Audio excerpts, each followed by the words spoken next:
Allahın huzuruna gedəndə eyiblərin məskəni olan cəhənnəmdən danışın Allahla. Cəhənnəmdən danışın. Diqqətiniz məndə olsun.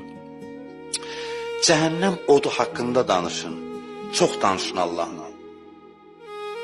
İlahi, məni cəhənnəmə aparacaqsan, dinən, davam elə. İlahi, məni odda yandıracaqsan, o qədər bunu deyirsən, Allah dilə gəlir, deyir, aparmayacam səni, narahat olma. Aparmayacam. İş o yerə gəlir, çatır ki, deyirsən, qorxuram, deyir, qorxma.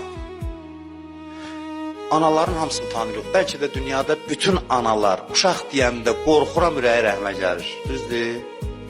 Uşaq deyir, ana qorxuram. Bu qorxuram sözü ananın dilini qəlbini rəhmə gətirir. Tez bağrına basır. Uşaqlarımız qorxanda deyir, qorxma. Allah ana qədər deyil.